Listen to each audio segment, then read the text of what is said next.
नमस्कार, आप देख रहे हैं स्पेशल रिपोर्ट न्यूज रूम से। आपके साथ मैं हूं अंजना ओम कश्यप। आज लॉकडाउन 2 खत्म हो गया, लेकिन लॉकडाउन 3 शुरू हो गया। पहला दिन था, सरकारी दफ्तर खुले, प्राइवेट कंपनीज भी 33% कर्मचारियों के साथ कामकाज शुरू करा रही हैं।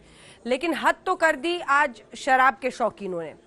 सुबह दुकानें खुली नहीं, उससे पहले से ही कतारें लग गई थी, धज्जियां उड़ाई गई सोशल डिस्टेंसिंग की।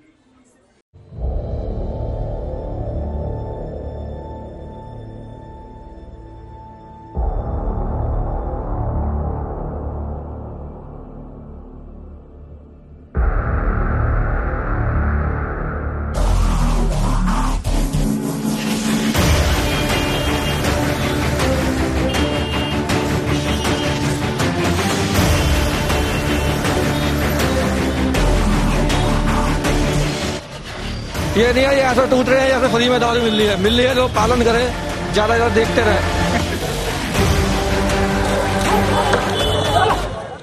ये लॉकडाउन 2 का खात्मा और 3 की शुरुआत है।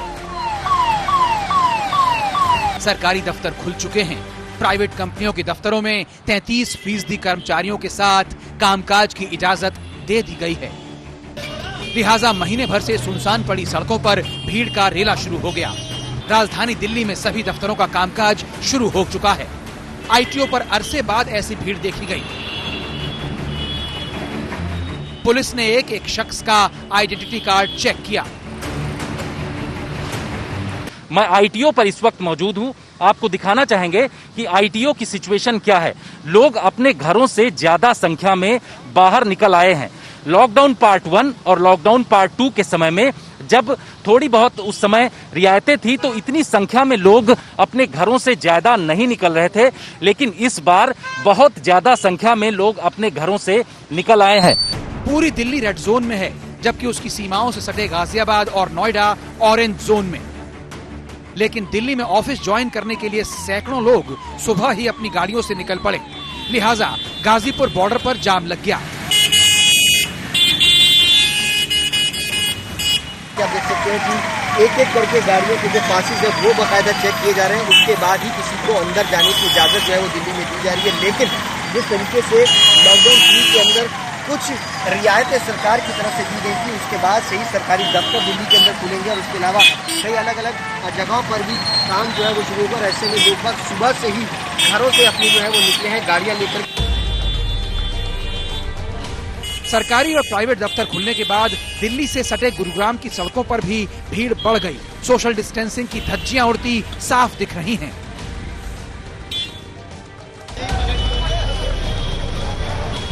सबसे बड़ा बवाल तो हुआ शराब की दुकानों पर। रेड, ऑरेंज और ग्रीन सभी जोन्स में शराब की दुकानें खुलने का फैसला हुआ तो दिन उगने से पहले से ही ग्राहकों की यहाँ कतार लग गई। शराब की दुकानें खुली तो सोशल मीडिया की धज्जियां उड़ गईं। दारू के दीवानों ने सारी हदें पार कर दी। पुलिस का इंतजाम था, लेकिन दारूबाज मानने के लिए तैयार नहीं थे। दिल्ली में तो कई जगह लाठी चलाने की नौबत आ गई। पूर्वी दिल्ली में शराब की दुकानों को बंद करने का फैसला लेना पड़ा। उधर मुंबई में भी शराब की दुकानों पर भीड़ बढ़ने के चलते दुकानों को बंद करना पड़ गया। जो इस प्रकार की जो खबरें हैं वो कहीं पर भी हैं, वो मुझे विचलित करती हैं, मुझे तकलीफ देती हैं और मुझे उसके कारण दुख भी होता है और आश्चर्य भी होता है। और मुझे लगता है कि कोई भी निर्णय अगर किसी भी सरकार ने ऐसा किया है जिस पर उनको निर्णय करने के बाद या निर्णय को इम्प्लीमेंट करने के बाद लगता है कि इसको रिव्यू करना चाहिए, तो मुझे लगता है उसको रिव्यू जरूर करना चाहिए। जाहिर है कि सरकारों ने इस मसले पर होमवर्क नहीं किया था, जबकि दिल्ली के मुख्यमंत्री अरविंद केजरीवाल तो पूरी दिल्ली में सभी तरह की गतिविधियां शुरू करने की वकालत कर रहे हैं। मुंबई में बसों को चलने की छूट मिली तो बस स्टैंड पर भीड़ जमा हो गई।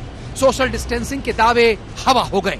आज पहला दिन है इन रिलैक्सेशन का। रिलैक्सेशन के बाद में रास्तों पर भीड़, चाहे वो गाड़ियों की आवाजाही हो, लोगों की आवाजाही हो, ये ज्यादा दिख रही है। मैं आपको दिखाना चाहता हूं कि यहाँ पर दादर टीटी यहाँ पर हम मौजूद है इस वक्त, और यहाँ पर आप देख सकते हैं लोगों की भीड़ यहाँ पर आज रोजमर्रा से ज्यादा दिखाई दे रही है। पिछले कुछ दिनों से जो सन्नाटा छाया हुआ था, इससे बिल्कुल विपरीत के चित्र आपको दिखाई दे रहा है। और सोशल डिस्टेंसिंग की अगर हम बात करें तो यहाँ कम या ना के बराबर हमको सोशल डिस्टेंसिंग दिखाई देती है। केंद्र सरकार ने लॉकडाउन 3 में 40 दिनों से बंद पड़े देश में तमाम गतिविधियां शुरू करने का मौका दिया, क्योंकि सरकार को जान भी देखना थी तो जहान भी। जिंदगी बचानी थी तो जिंदगी पटरी पर भी लानी थी। अब ये देशवासियों पर है कि इस छूट का वो कितनी एहतियात से पालन करते हैं। दिल्ली से सुशांत मेहरा, जितेंद्र बहादुर सिंह और गुरुग्राम से नीरज वशिष्ठ के साथ कमलेश सुतार, मुंबई, आज तक। लॉकडाउन 3 का हाईलाइट ये है कि इस बार अलग अलग जोन है। पता ही होगा आपको कि आप कौन से जोन में है, रेड जोन, ऑरेंज, ग्रीन। हालांकि अभी रेड जोन से किसी भी तरह से यात्रा करने की कोई इजाजत नहीं है, लेकिन मध्य प्रदेश, उत्तर प्रदेश, क्या यहां पर ढील दी गई है ग्रीन जोन में और रेड जोन में क्या सख्ती, देखिए इस रिपोर्ट में।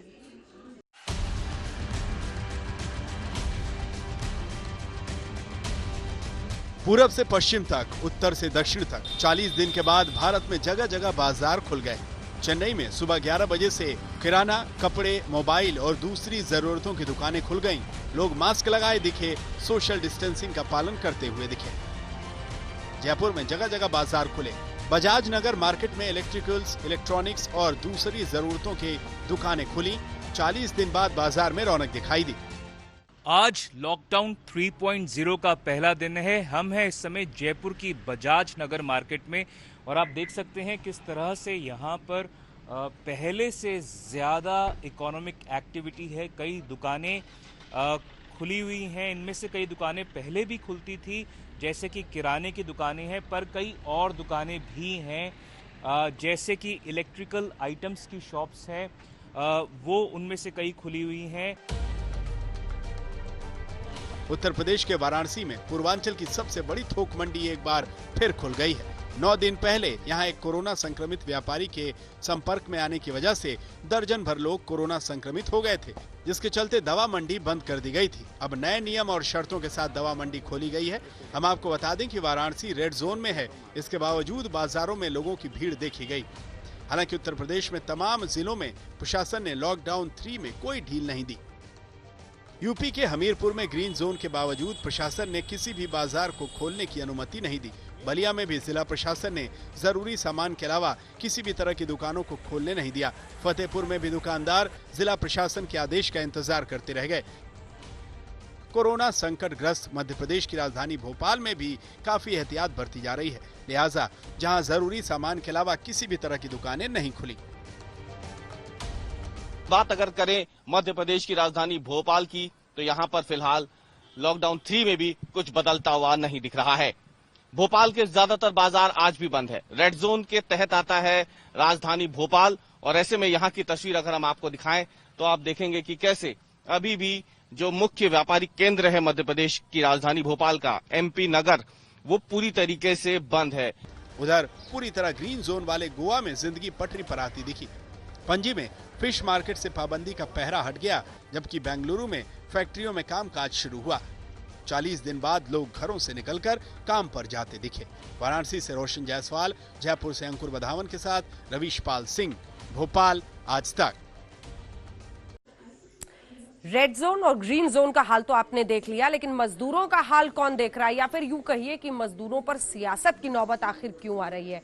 क्योंकि मजदूरों के सब्र का बांध टूट रहा है। उनमें से कई ऐसे हैं जो अपने गांवों को लौटना चाहते हैं, लेकिन आज सुबह सुबह कांग्रेस पार्टी ने हमला बोल दिया कि मजदूरों से रेलवे के किराए वसूल रही है ये सरकार, हम देंगे फ्री पैसे। इस पर सरकार ने जवाब दिया कि सियासत से बचिए, 85% तो रेलवे ही दे रहा है, जो बाकी 15% है वो राज्य सरकारों को देना है, वो भी वसूलने की जरूरत नहीं है मजदूरों से, अपने खजाने से दीजिए।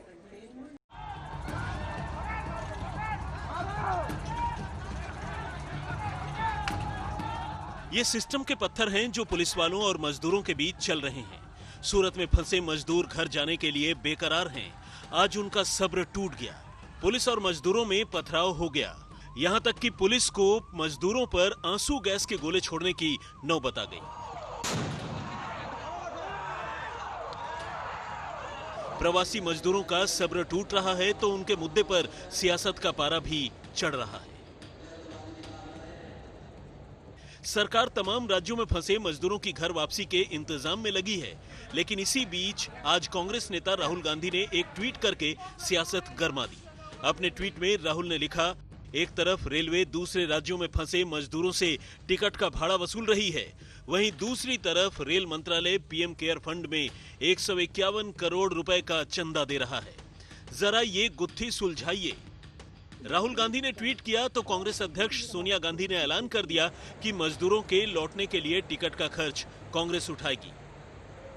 कांग्रेस पार्टी ने निर्णय लिया कि हर प्रदेश में जरूरतमंद श्रमिक भाइयों और बहनों के घर लौटने की रेल यात्रा का खर्च उठाएंगे।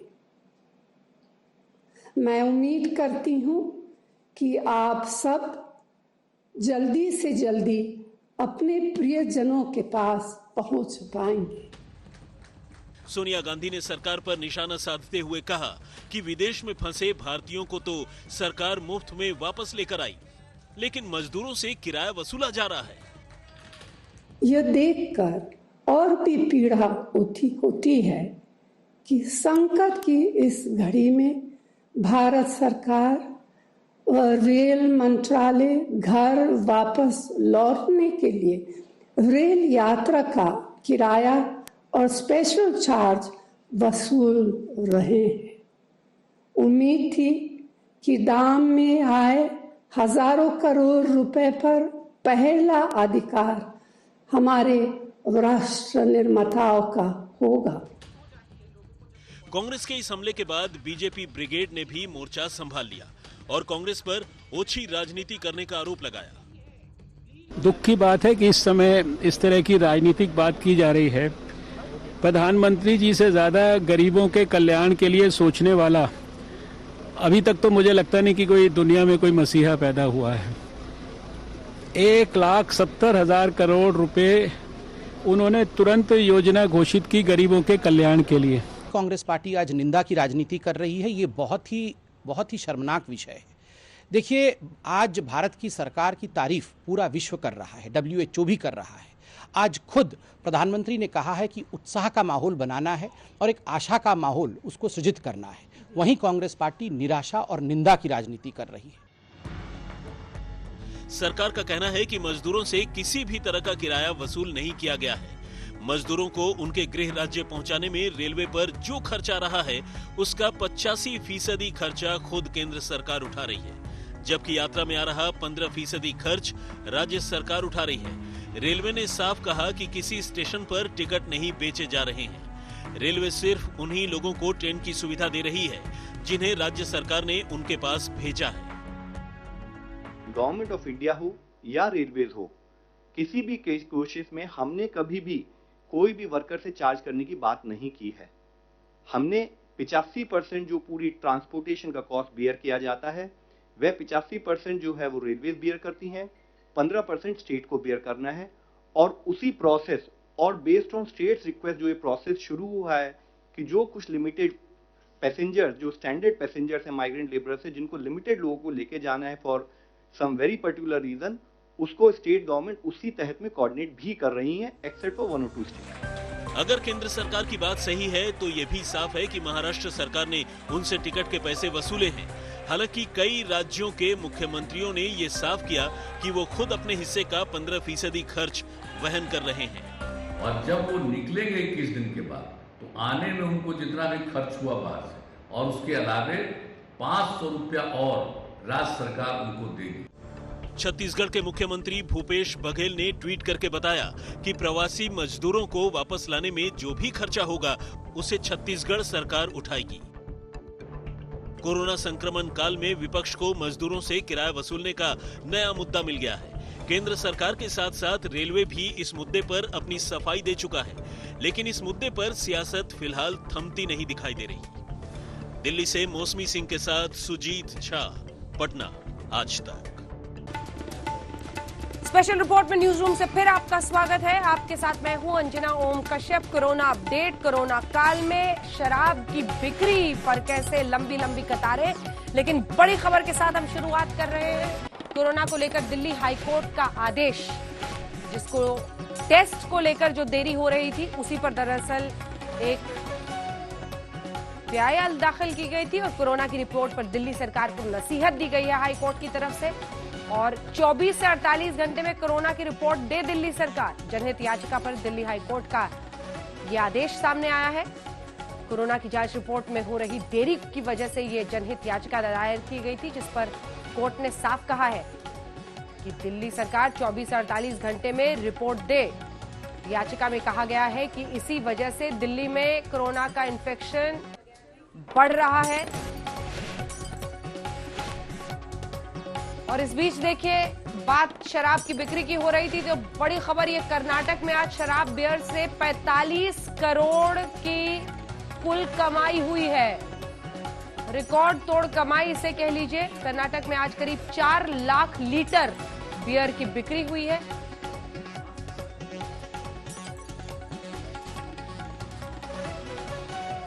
रिकॉर्ड तोड़ बिक्री है और आप समझ ही रहे होंगे बगल वाली खिड़की में ये तस्वीरें देखकर किस तरह का हुजूम।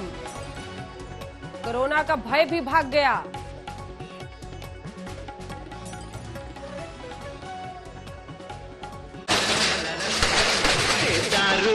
दे दारू और मुंह से हटाकर बोतल पीने दे दारू।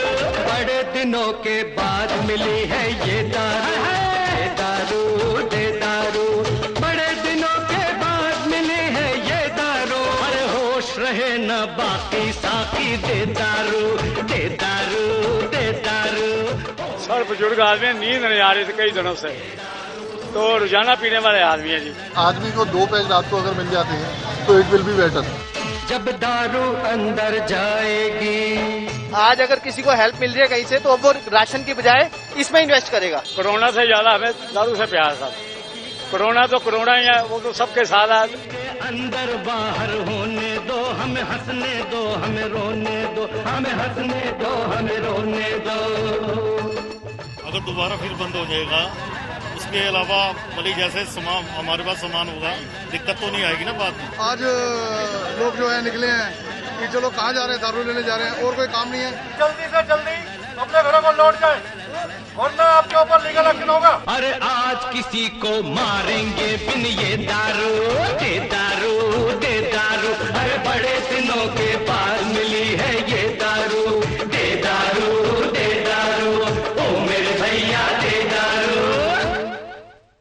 लॉकडाउन 3 के पहले दिन आज कई लोगों ने यह साबित कर दिया कि कोरोना क्या है। कोरोना को देख लेंगे, शराब जरूर लेंगे।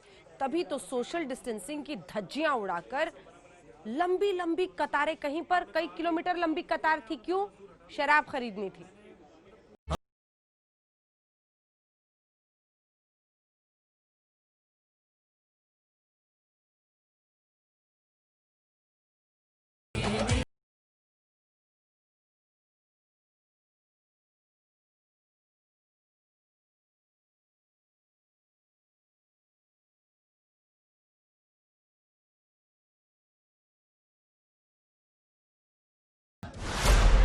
चालीस दिन से लोग घरों में बैठे थे, कोरोना के खौफ से कांप रहे थे, घर से बाहर निकलने में भी डर रहे थे।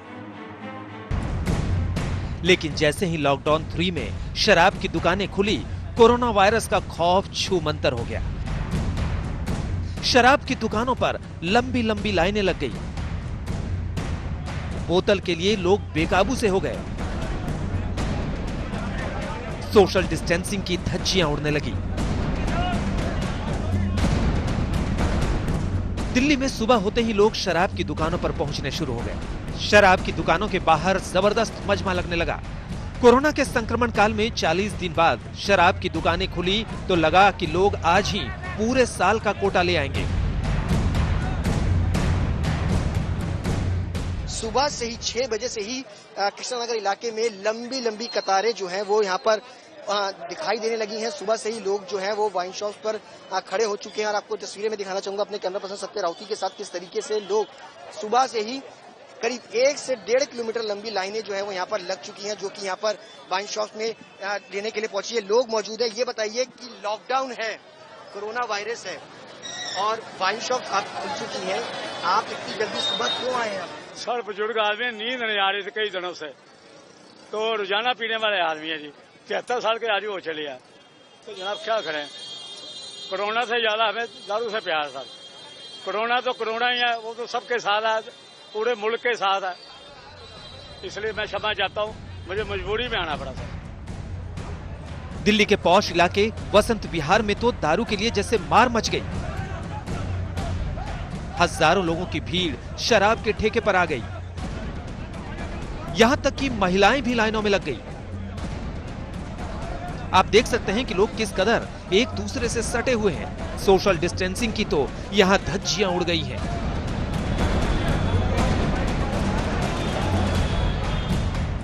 जब भीड़ बेकाबू हुई तो पुलिस को मजबूर होकर शराब का ठेका बंद करवाना पड़ा।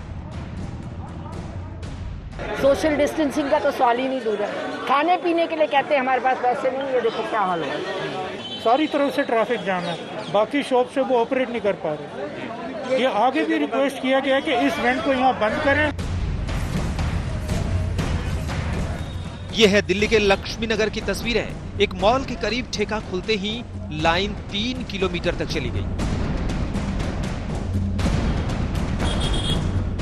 दिल्ली के करोल बाग में भी लोगों की भीड़ शराब की दुकान पर टूट पड़ी। कौन सा कोरोना, कैसा कोरोना, कहां का कोरोना।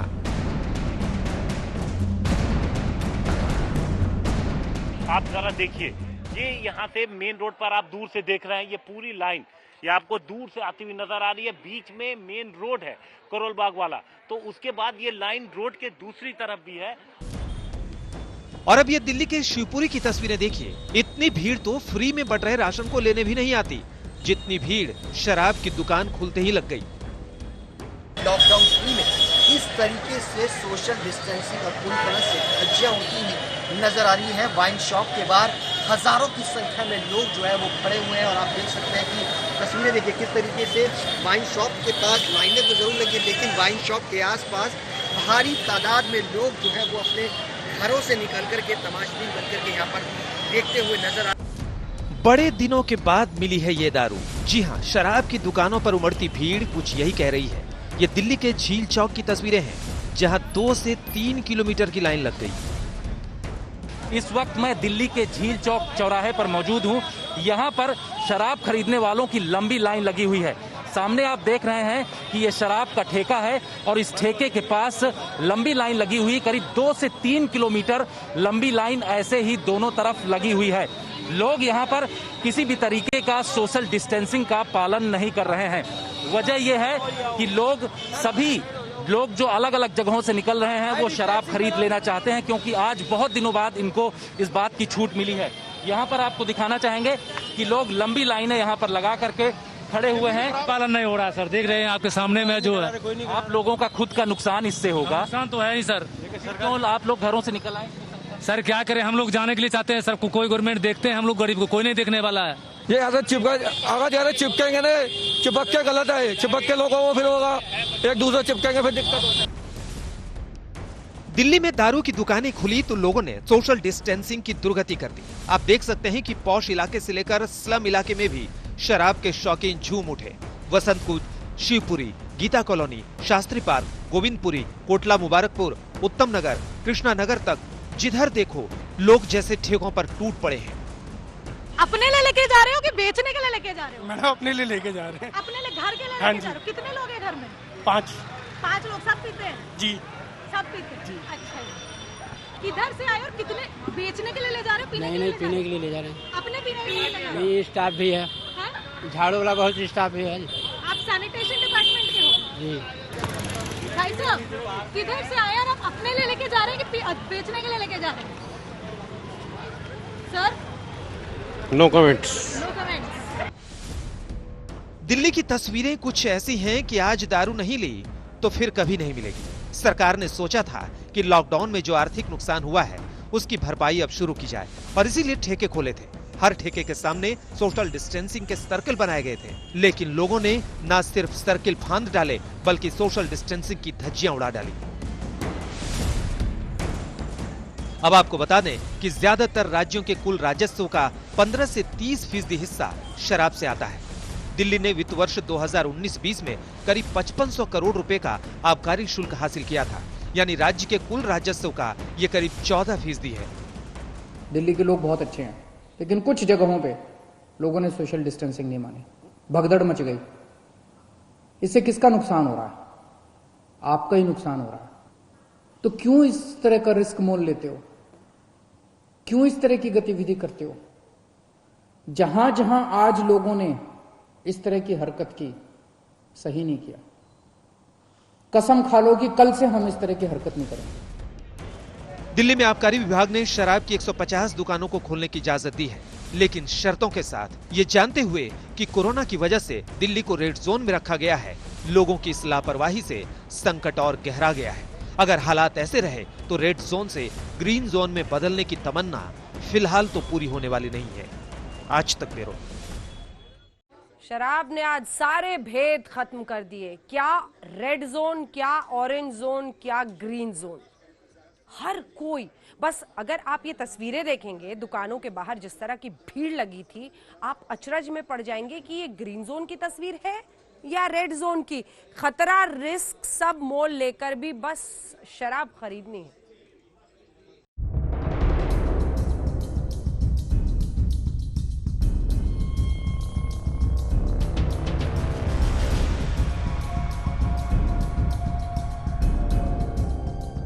लॉकडाउन 3 के पहले दिन दारू की दुकानें खुली तो देश की तस्वीर बदल गई और दारू पीने वालों की तकदीर बदल गई।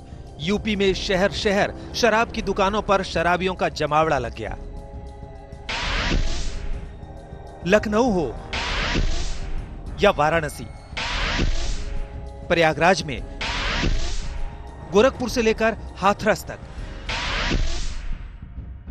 हापुड़ और बिजनौर में भी शराब के ठेकों पर लाइनें लग गई। संभल, मुरादाबाद, बरेली, सोनभद्र, लखीमपुर, हरदोई, मिर्जापुर, देवरिया, चंदौली, बाराबंकी, शहर शहर ठेकों पर लंबी लंबी लाइनें लग गई। 40 दिन के लॉकडाउन के बाद शराब की दुकानों का ताला खुला तो पीने वालों का जमावड़ा देश देख रहा है। ठेके खुले तो red zone, orange zone, green zone, सब पर एक ही रंग चढ़ गया, रंग दारू का। कोरोना के रेड जोन लखनऊ में शराब दुकान पर शटर खुलते ही लंबी कतारों में लगने वालों के चेहरे खिल उठे, मानो 40 दिन की प्यास आज बुझा सकेंगे, गला तर कर पाएंगे। हालांकि यहाँ सोशल डिस्टेंसिंग का पालन जरूर करते नजर आए लोग। लॉकडाउन में शराब बिक्री को मिली छूट के बाद ये नज़ारा है लखनऊ के तमाम शराब की दुकानों का, जहां पर लोग लाइन लगाकर खरीद रहे हैं। यहां सोशल डिस्टेंसिंग के साथ इजाजत दी गई। कई हफ्तों से ये शराब की दुकानें बंद थी, इसलिए लोग परेशान थे, कहीं उनको नहीं मिल रही थी शराब। अब आबकारी विभाग की जो नुकसान है, जो राजस्व है, उसको पूरा करने के लिए सरकार ने इजाजत दी है, जिसके बाद शर्तों के साथ इजाजत दी गई है, जिसमें कहा गया है सोशल डिस्टेंसिंग बनाएं, एक दुकान पर 5 से ज्यादा लोग न हो। हालांकि ऐसा नहीं है, यहाँ 5 से ज्यादा लोग हैं, 20 लोग इकट्ठा हैं। इनसे लगातार पुलिस वाले रिक्वेस्ट कर रहे हैं कि वो लाइन बना के खड़े हों। वाराणसी में शराब की दुकानों को खोलने का वक्त सुबह 10 बजे से शाम 7 बजे तय हुआ, लेकिन शराब के शौकीनों की भीड़ सूरज निकलते ही लगनी शुरू हो गई।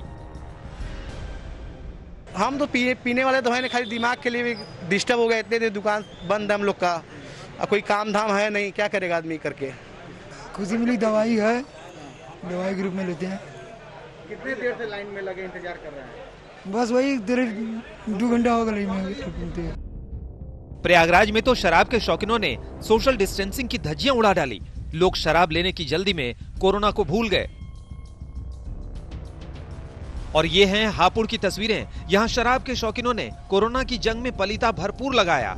शराब की दुकानों पर सुबह होते ही भारी भीड़ जुट गई। संभल में शराब की दुकानें खुली तो शराब पीने वालों की खुशी का ठिकाना नहीं रहा। लोग भर भर कर शराब ले जाने लगे। ठेकों पर लंबी लंबी लाइनों के चलते जाम भी लग गया। तो मन की निकाल लेंगे, तमन्ना है, सब आत्मा सूख गई, सही हो जाएंगे। फिर शराब के लिए लोग चिपक चिपक कर खड़े हो गए। ना सैनिटाइजर का पता, ना सोशल डिस्टेंसिंग का ख्याल।